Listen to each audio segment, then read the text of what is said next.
بسم اللہ الرحمن الرحیم الحمد للہ رب العالمین وبہ نستعین وصلی اللہ وسلم علی سید الانبیاء والمرسلین وعلی آلہ واصحابہ اجمعین ومن تبعہم بإحسان الی یوم الدین، اما بعد۔ آج کی اس نشست بہت ہی مبارک اور میمون نشست ہے، اللہ تعالیٰ اسے مبارک بنائے۔ آج کی اس نشست بہت ہی اہمیت کی حامل ہے۔ اللہ سبحانہ و تعالیٰ اس نشست کو قائم کرنے والے جو اخوان ہیں، جو رفقا ہیں، اللہ تعالیٰ ان کی کاوشوں کو قبول فرمائے،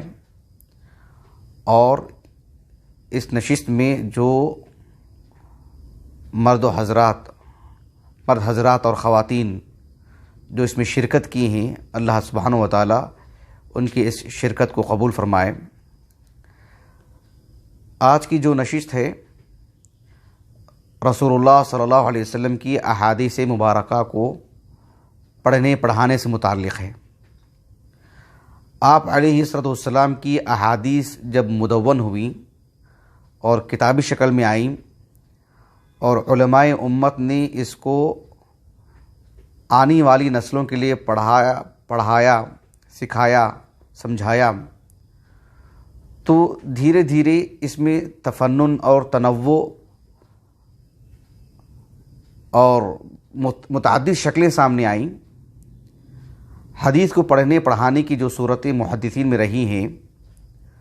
وہ متعدد ہیں۔ ایک شکل یہ بھی تھی کہ کسی کتاب کو رکھ کر کے اول تا آخر 2-3 مجلسوں میں، جو ایک مجلس 1 گھنٹہ، 2 گھنٹے، 3 گھنٹے پر مشتمل ہو، اس تیز رفتاری سے پڑھ لیں کہ کل کتاب پر ایک نظر پڑ جائے، اور ایک طرح سے پوری کتاب یعنی ہماری نظر سے گزر جائے، اور عمدگی سے بھی پڑھیں، تیز رفتاری سے بھی پڑھیں۔ اللہ تعالیٰ کے فضل و کرم سے تقریباً 2-2.5 سال پہلے جامعہ محمدیہ میں خامس تا فضیلت ثانی کی اخوان کی اشتراکیت سے بلوغ المرام کی قرأت ہوئی تھی۔ پھر لاک ڈاؤن کے اس مرحلے میں انہی اخوان کی کاوش اور محنتوں کا ثمرہ تھا الحمدللہ کہ حافظ خطیب بغدادی رحمہ اللہ کی اقتضاء العلم العمل، اس کی قرأت ہوئی، اور آج اللہ تعالیٰ کے فضل و کرم سے حدیث کی ایک معروف اور بہت ہی اہم کتاب سنن الدارمی، اس کے مقدمے کی قرأت ہوگی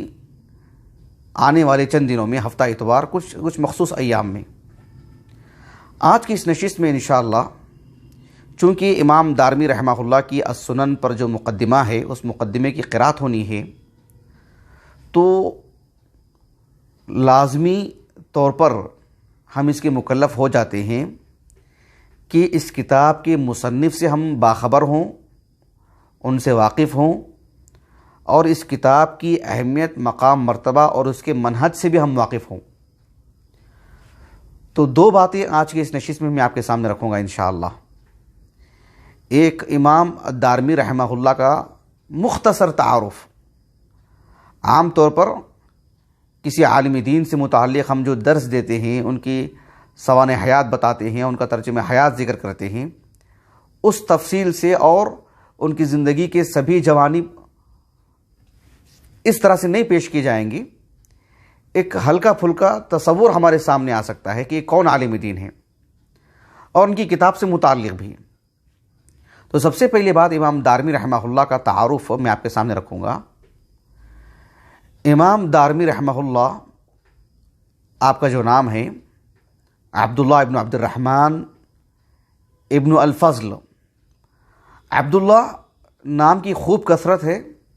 اور عبداللہ ابن عبد الرحمن بھی دیکھیں گے تو اس نام کی کثرت بھی بہت ہے، سلف کی اگر بات کرتے ہیں خصوصاً، لیکن دادا کا نام پھر سامنے رکھتے ہیں تو پھر اس طرح کے نام کم ہو جاتے ہیں۔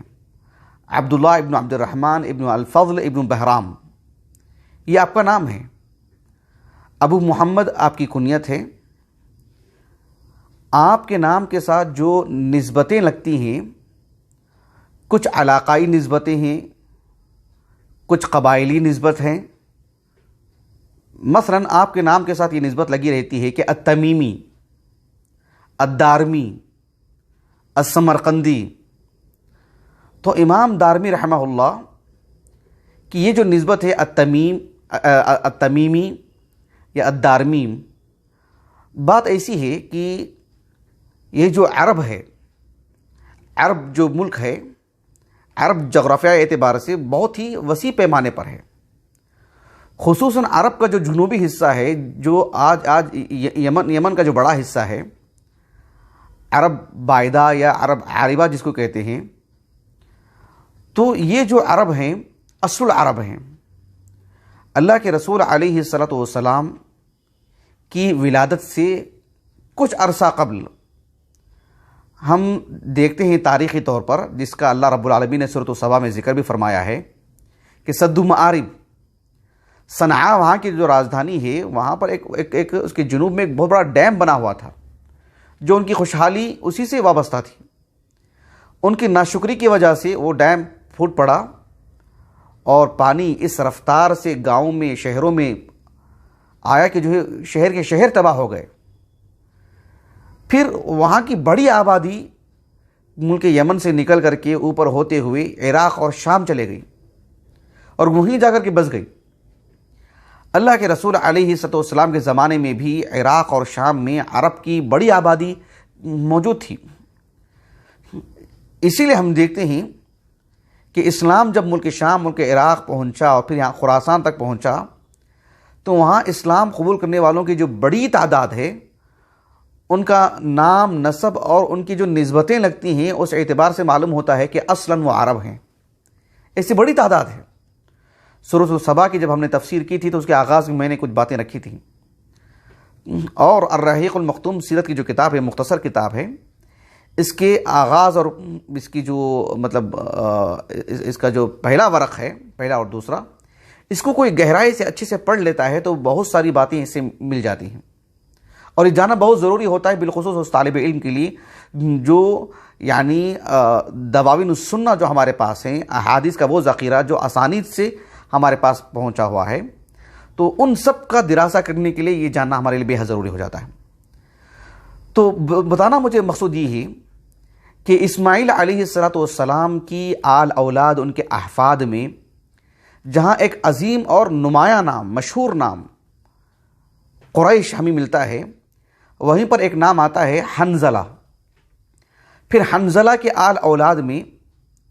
ایک نام آتا ہے بنو تمیم۔ تو بنو تمیم انہی سے بنو مالک، جیسے کہ میں نے کہا کہ جو ہے اسماعیل علیہ السلام کے اولاد میں بنو تمیم سے بنو حنظلہ سے بنو مالک، اور بنو مالک سے بنو دارم۔ تو بنو دارم انہی سے آپ کا تعلق ہے اور اسی سے الدارمی نسبت لگتی ہے، اور التمیمی بھی اسی اعتبار سے، یعنی التمیمی ہیں۔ التمیمی ہونے کے ساتھ ساتھ بنو تمیم کی کئی شاخیں ہیں، ان میں سے بنو دارم سے آپ ہیں، تو الدارمی التمیمی، اس طرح سے آپ کی نسبت ہوتی ہے۔ امام دارمی رحمہ اللہ سمرقند کے ہیں، جو آج سمرقند آذربائیجان کا علاقہ ہے۔ سمرقند کسی دور میں بہت ہی یعنی خوبصورت شہر تھا، بہت معروف شہر دنیا کے، اور تاریخی شہر ہے۔ تقریباً پہلی صدی ہجری کے اواخر میں ایک صاحب تھے جن کا نام تھا قتیبہ بن مسلم۔ جنہوں نے اسلامی تاریخ کا مطالعہ کیا ہوگا ان کو معلوم ہوگا کہ قتیبہ بن مسلم ایک معروف نام ہے۔ قتیبہ بن مسلم الباہلی، جن کا انتقال 96 ہجری میں ہوا، 9/6 ہجری کو، اور عمر ان کی بالکل مختصر تھی، 40 سال عمر تھی۔ تو انہوں نے اس کو فتح کیا تھا، لیکن ان کی فتح کرنے میں ایک طرح سے غدر والا جو ہے ان پر الزام لگا تھا۔ بہرحال اصول جو اسلامی قواعد ہیں اس کی روشنی میں انہوں نے اسے فتح نہیں کیا تھا۔ بہرحال جب یہ بات عمر بن عبدالعزیز رحمہ اللہ کو پہنچی تو آپ نے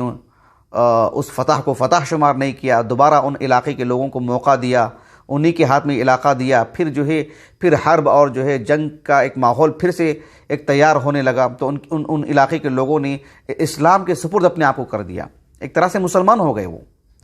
بہرحال سمرقند، بخارا، بلخ یہ سب علاقے اسی وقت میں فتح ہوئے ہیں اور بہت ہی تاریخی شہر ہیں۔ سمرقند کی اگر آپ تاریخ پڑھیں گے تو آپ کو معلوم ہوگا کہ بہت ہی عظیم شہر ہے، خوبصورت شہر ہے اور بہت ہی رنگین شہر ہے اور بہت ہی دنیاوی اعتبار سے مالا مال شہر ہے۔ بہرحال آج تک بھی اس کی اپنی تاریخ رہی ہے۔ روس نے بھی اس پر جو ہے حملہ کیا اور روس نے بھی اس کو اپنے تابع کر لیا تھا، پھر وہ آزاد ہوا۔ بہرحال بہت کچھ اس کی اپنی ایک تاریخ ہے اور وہ فی الحال آذربائیجان میں ہے۔ سمرقند میں آپ کی ولادت ہوئی۔ امام الدارمی رحمہ اللہ، ابو محمد الدارمی رحمہ اللہ، 180 پر 1 ہجری آپ کا سن ولادت ہے اور یہ وہی سال ہے جس سال ایک عظیم عالم دین امام عبداللہ بن مبارک رحمہ اللہ کی وفات ہوئی، بلکہ یہ کہا کرتے تھے کہ میری ولادت اس سال ہوئی جس سال عبداللہ بن مبارک رحمہ اللہ کی وفات ہوئی ہے۔ امام بخاری رحمہ اللہ کی ولادت ہوئی تھی 109 پر 4 ہجری کو، تو گویا کہ امام بخاری رحمہ اللہ سے عمر میں 13 سال بڑے ہیں امام دارمی رحمہ اللہ۔ امام دارمی رحمہ اللہ خالص عربی النسل ہیں اور آپ اندازہ لگا سکتے ہیں کہ دوسری صدی ہجری کے اختتام میں آپ کی ولادت ہوئی۔ یہ وہ دور ہے خالص پڑھنے پڑھانے کا اور علمی دور ہے اور اچھی تربیت والا دور ہے۔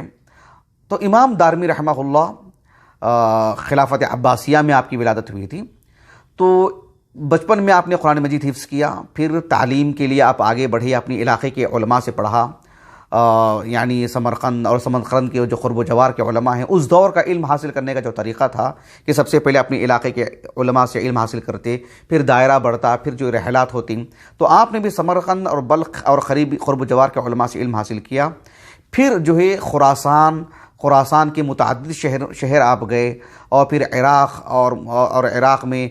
جو ہے کوفہ، بصرہ، بغداد اور پھر اسی طرح سے ملک شام آپ گئے، مصر آپ گئے، مکہ مدینہ حرمین آپ گئے،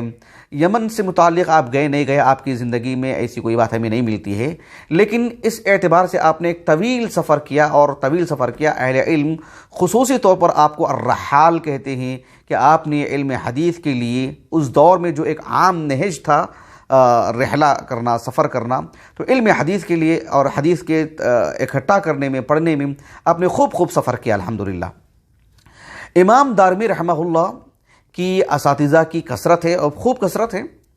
کتب ستہ کے بحیثیت راوی کی اگر بات کرتے ہیں تو آپ دیکھو کہ امام دارمی رحمہ اللہ کتب ستہ کے روات میں سے بھی ہیں۔ امام مسلم، امام ابو داؤد، امام ترمذی رحمہم اللہ اجمعین، ان 3 اصحاب علم نے کتب ستہ میں سے اپنی حدیث کی کتابوں میں ان کی روایات لائے ہیں۔ امام دارمی رحمہ اللہ کو حافظ ابن حجر رحمہ اللہ نے جو تقریب التہذیب میں کتب ستہ کے روات کو جو 12 طبقات میں جو بانٹا ہے، ان میں 11ویں طبقے میں رکھے ہیں، گویا کہ من اوساط الاخذین عن تبع الاتباع، یہ آپ کا درجہ ہے۔ امام دارمی رحمہ اللہ ان کے اساتذہ کی جو فہرست ہے بہت زیادہ ہے، اور اس دور میں اساتذہ بہت بڑی تعداد میں ہوا کرتے تھے جن سے علماء علم حاصل کرتے، اور بڑی تعداد میں مشائخ ہونا ایک بہت بڑی بات ہوا کرتی تھی۔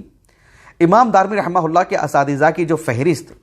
خود ابو الحجاج المزی رحمہ اللہ نے تہذیب الکمال فی اسماء الرجال میں جو ذکر کی ہیں، وہ خود تقریباً 100 سے زائد ہیں، 114 افراد کے نام آپ نے لکھے ہیں، ان میں سے بڑے بڑے علماء اور متعدد شہروں کے علماء۔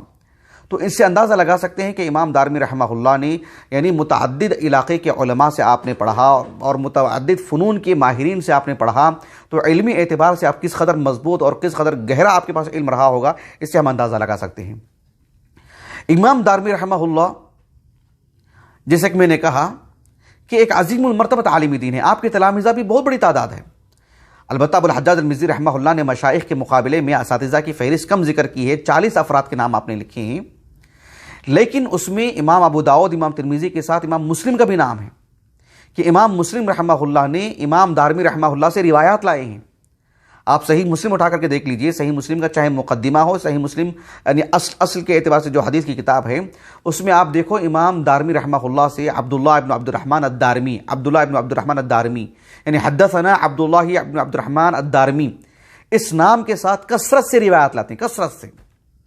عبداللہ ابن عبد الرحمن الدارمی رحمہ اللہ ابو الیمان سے الحکم ابن نافع معروف، اور وہ یعنی جو امام زہری سے جو روایت معروف طریق ہے الحکم ابن نافع کی، اور وہ شعیب ابن ابی حمزہ سے، اور وہ امام زہری سے، اس طریق سے کثرت سے روایت لا امام مسلم رحمہ اللہ۔ امام بخاری رحمہ اللہ نے بھی ان سے روایات لائے ہیں، لیکن صحیح بخاری میں نہیں۔ ابو الحجاج المزی رحمہ اللہ نے اس کی صراحت کی ہے کہ امام بخاری نے بھی ان سے روایت لائے ہیں، لیکن صحیح بخاری سے باہر، یعنی دیگر حدیث کی کتابوں میں جو امام بخاری کی ہیں۔ تو امام دارمی رحمہ اللہ ایک جلیل القدر عالم دین ہیں، صرف علم کو اکٹھا کرنے والے شخص نہیں ہیں، یہ ایک ناقد ہیں یہ، اور ایک یعنی علم کا تجزیہ کرنے والے ہیں، علم کو سمیٹ کر کے جمع کر کے پھر اس کی تحلیل کرنے والے شخص ہیں امام دارمی رحمہ اللہ۔ امام دارمی رحمہ اللہ سے متعلق ایک بات یہ بھی معلوم کر لیں کہ آپ کا جو انتقال ہوا ہے 255 ہجری کو، 250 پر 5 ہجری آپ کا سنہ وفات ہے، حج کا موسم تھا، یوم الترویہ جسے ہم کہتے ہیں نا، 8 ذوالحجہ، 8 ذوالحجہ میں عصر کے بعد آپ کا انتقال ہوا، اور 9 ذوالحجہ یعنی یوم عرفہ جو جمعہ کا دن تھا اس اعتبار سے تو اسی دن آپ کی تدفین ہوئی۔ دکتور ضیاء الرحمن العاظمی رحمہ اللہ کا جو انتقال ہوا تھا نا، یوم عرفہ میں انتقال ہوا تھا، یعنی 9 ذوالحجہ کو، آپ کا 8 ذوالحجہ کو عصر کے بعد انتقال ہوا، اور 9 ذوالحجہ کو آپ کی تدفین ہوئی۔ بہرحال امام دارمی رحمہ اللہ کی بابت اہل علم نے بہت بڑی بڑی باتیں کہی ہیں، خصوصاً امام اہل سنہ احمد بن حنبل رحمہ اللہ سے متعلق ان کے جو فرزند ہیں عبداللہ، وہ کہتے ہیں کہ امام احمد بن حنبل رحمہ اللہ نے جب ان کا ذکر ہوتا، ان کا نام آتا، تو آپ کہتے کہ ثقۃ و زیادہ، گویا کہ آپ کے حق میں توثیقی کلمات کہتے، وَأَثْنَى عَلَيْهِ خَيْرًا، آپ کے بارے میں بہت اچھی باتیں کہتے، آپ کی تعریف کرتے خوب۔ ہم جانتے ہیں کہ امام احمد بن حنبل رحمہ اللہ یعنی ائمۃ الجرح و تعدیل میں سے ہیں، جن کے اقوال ملتے ہیں جرح و تعدیل سے متعلق، کسی شخص کی تجریح ہو، کسی شخص کی توثیق ہو، جیسے آپ کے اقران میں سے علی بن المدینی ہیں، اور خصوصاً یحییٰ بن معین ہیں، امام بخاری ہیں، امام ابو داؤد ہیں، اور آپ سب سے پہلے جو ہے یحییٰ بن سعید القطان ہیں، عبد الرحمن بن مہدی ہیں رحمہم اللہ اجمعین۔ ایک بڑی تعداد ہے ان اصحاب علم کی، جن کا نام ہم نے جو ہے جب یحییٰ بن معین رحمہ اللہ کی سیرت پر درس دیے تھے تو اس میں ذکر کیا ہوں میں، تو ایک بڑی تعداد اصحاب علم کی جن کے اقوال ہمیں ملتے ہیں جرح و تعدیل کے باب میں۔ امام احمد بن حنبل رحمہ اللہ معروف ہے اس باب میں، لیکن مجھے بتانا مقصود یہ ہے کہ ابو الحجاج المزی رحمہ اللہ نے امام دارمی رحمہ اللہ کے ترجمہ حیات میں اس بات کو ذکر کیا ہے کہ ایک صاحب ہیں جن کا نام ہے یحییٰ الحمانی۔ یحییٰ الحمانی رحمہ اللہ سے متعلق کسی نے دریافت کیا امام احمد بن حنبل کو کہ وہ فلاں شخص کیسے ہیں یحییٰ الحمانی، یعنی امام احمد بن حنبل سے پوچھا گیا کہ یحییٰ الحمانی کا درجہ کیا ہے، تو امام احمد بن حنبل رحمہ اللہ نے کہا کہ ترکناہ لقول عبداللہ بن عبد الرحمن لأنہ امام، کہ یحییٰ الحمانی سے روایت لینا ہم نے ترک کر دیا ہے، کیوں؟ عبداللہ ابن عبد الرحمن کے کہنے کی وجہ سے، لأنہ امام، آپ علم حدیث میں جو اللہ نے آپ کو امامت دی ہے، اس تناظر میں آپ نے ان کو ترک کر دیا تو ہم نے چھوڑ دیا ہے ان کو، آپ کا کچھ قول ملا ان کی تضعیف سے متعلق تو ہم نے ترک کر دیا ہے ان کو، اس درجے کا اعتماد، یہ بہت بڑی بات ہے۔ امام دارمی رحمہ اللہ سے متعلق ایک بات اور ہم کو ملتی ہے امام احمد بن حنبل رحمہ اللہ کے حوالے سے، ایک صاحب ہیں محمد بن ابراہیم الفقیہ السمرقندی، وہ کہتے ہیں کہ میں امام احمد بن حنبل رحمہ اللہ کے پاس حاضر تھا اور وہاں پر ذکر ہوا امام دارمی کا، تو امام دارمی رحمہ اللہ کا جب ذکر ہوا تو امام احمد بن حنبل رحمہ اللہ نے کہا کہ ذاک السید، یعنی وہ تو علم و فضل میں سید ہیں، وہ ہم سب کے سردار ہیں وہ، اور کہا عرضت علیہ الدنیا فلم یقبل، دنیا ان کی خدمت میں پیش کی گئی تھی لیکن انہوں نے دنیا کو قبول نہیں کیا، آپ کو قضاء پر مامور کیا گیا، آپ کو گورنری یا آپ کو جو ہے بہت بڑا منصب دیا گیا آپ کو حکومتی طور پر، لیکن آپ نے چھوڑ دیا، ترک کر دیا اس کو، اور آپ نے علم حدیث کو پڑھنے پڑھانے میں اپنی زندگی لگائی، کہا کہ عرضت علیہ الدنیا فلم یقبل، اتنی بڑی بات کہی امام احمد بن حنبل رحمہ اللہ نے، سبحان اللہ العظیم۔ یہ جو امام دارمی ہے رحمہ اللہ، ان سے متعلق اگر آپ دیکھنا چاہیں تو بہت کچھ ملے گا آپ کو۔ جب آپ کا انتقال ہوا تو امام بخاری رحمہ اللہ ان کے انتقال کے ایک ساتھ بعد وفات پائے تھے، بہت غم کا اظہار کیا امام بخاری رحمہ اللہ نے۔ امام بخاری رحمہ اللہ اشعار نہیں کہتے تھے، بہت کم کہتے تھے، بہت کم، اور پھر جب اشعار بھی کہتے تو احادیث ہی میں ذکر کیے گئے ہوئے اشعار ہی کہتے اپنی مطلب اور اپنی مراد کے لیے۔ جب ان کا انتقال ہوا تو امام بخاری رحمہ اللہ نے اپنے غم کا، اپنے دکھ کا بہت اظہار کیا، واقعتاً دکھی نظر آئے تھے امام بخاری رحمہ اللہ، غم زدہ ہو گئے تھے، امام دارمی رحمہ اللہ سے متعلق اہل علم کے بہت کچھ اقوال ہیں، سب کچھ ہم سنا نہیں سکتے ہیں۔ امام ابو عبداللہ الذہبی رحمہ اللہ نے سیر اعلام النبلاء میں ان کے بارے میں لکھا کہ کان الدارمی رکن من ارکان الدین، گویا کہ دین کا ایک رکن، یعنی گویا کہ دین کو سمجھنے سمجھانے کے لیے آپ کا ایک بڑا معیار ہے آپ کا۔ یہ ایک چھوٹے موٹے الفاظ نہیں ہوتے ہیں، یہ بہت گہرائی ہوتی ہے اس میں۔ اور امام ذہبی جیسے عالم دین جب یہ بات کہتے ہیں، امام ذہبی رحمہ اللہ نے کہا کہ وثقہ الرازی والناس، کہ امام ابو زرع الرازی اور دیگر عظیم محدثین نے آپ کی توثیق کی ہیں، اور کہا وحدث عنہ بندار والکبار، محمد ابن بشار رحمہ اللہ علماء بصرہ میں ایک بڑا مقام ہے آپ کا، اور عمر کے اعتبار سے وہ امام دارمی سے بھی بڑے ہیں، اور امام دارمی رحمہ اللہ سے تقریباً 20-25 سال بڑے ہیں، لیکن امام دارمی رحمہ اللہ سے روایت کرتے ہیں۔ وہ کہا کہ امام دارمی رحمہ اللہ سے انہوں نے روایت کی، اور جو ہے امام محمد بن بشار نے اور دیگر بڑے اصحاب علم جیسے محمد بن یحییٰ الزہلی نے بھی روایت کی ان سے۔ امام ذہبی رحمہ اللہ نے ایک بات یہ بھی ان کے متعلق ذکر کی کہ امام احمد بن حنبل رحمہ اللہ نے جو ان کے بارے میں کہا کہ عرضت علیہ الدنیا فلم یقبل، یہ بھی اس کا بھی ذکر کیا امام ذہبی رحمہ اللہ نے۔ حافظ ابن حجر رحمہ اللہ نے تقریب و تہذیب میں بالکل نچوڑ پیش کیا اور کہا ثقۃ فاضل متقن حافظ، ایسے الفاظ استعمال کیے ہیں امام دارمی رحمہ اللہ سے متعلق۔ آپ دیکھو رجال پر لکھی گئی کتابیں جو بھی ہیں، امام دارمی کا جب ذکر آتا ہے تو امام دارمی رحمہ اللہ کا کس کے ساتھ ذکر ہوتا ہے معلوم؟ امام بخاری، امام مسلم، ابو زرع الرازی، محمد بن یحییٰ الزہلی، ان اصحاب علم کے ساتھ ان کے ہم رتبہ علماء کے طور پر بیان کیا جاتا ہے ان کو۔ امام اہل زمانی، امام فی اہل زمانی، اس طرح کے الفاظ، بڑے بڑے الفاظ ملتی ہیں، اور جو کبار ہیں ان کی صف میں آپ کو پیش کیا جاتا ہے امام دارمی رحمہ اللہ سے متعلق۔ امام دارمی رحمہ اللہ سے متعلق ایک بات میں آپ کو ذکر کر دیتا ہوں جو تاریخ بغداد کے حوالے سے امام جو خطیب بغدادی رحمہ اللہ ہیں، ان کے متعلق بھی ہم نے پڑھا تھا۔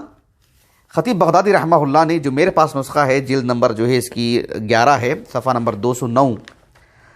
انہوں نے جو ترجمہ حیات لکھا ہے امام دارمی رحمہ اللہ کا، کافی مفصل ترجمہ حیات لکھا ہے، کئی صفحات پر مشتمل ہے۔ امام دارمی رحمہ اللہ سے متعلق آپ نے پہلے آپ کا نسب نامہ لکھا، اس کے بعد دیکھو میں آپ کو صرف پڑھ کر کے سنا دیتا ہوں، ترجمہ نہیں کروں گا وقت کی قلت کی وجہ سے، کہ کہا کہ کان احد الرحالین فی الحدیث والموصوفین بجمعه وحفظه والاتقان له مع الثقة والصدق والورع والزهد، واستقضي على سمرقند فأبى، فألح عليه السلطان حتى تقلده وقضى قضية واحدة ثم استعفى فأعفي، وكان على غاية العقل وفي نهاية الفضل، يضرب به المثل في الديانة والحلم والرزانة والاجتهاد والعبادة والتقلل والزهادة، وصنف المسند والتفسير والجامع۔ یہ بہت ہی جامعیت کے ساتھ خطیب بغدادی رحمہ اللہ نے بڑے فراغ دلی سے آپ کا بہترین انداز میں تعارف کروایا ہے۔ ترجمہ کر کے ہم اس کو پھیکا نہیں کر سکتے ہیں، اس کی لذت ختم ہو جائے گی۔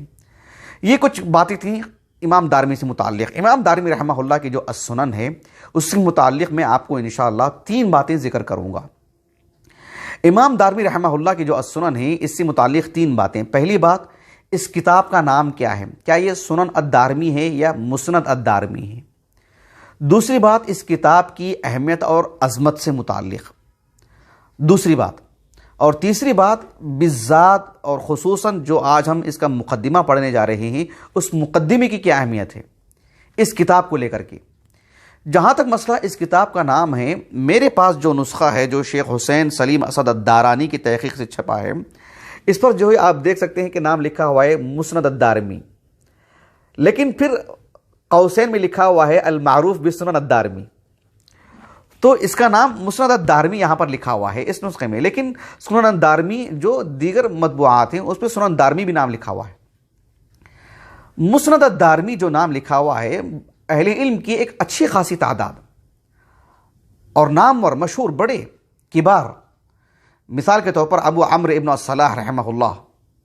ابو عمرو ابن الصلاح رحمہ اللہ علمی دنیا کی چنندہ شخصیات میں سے ایک،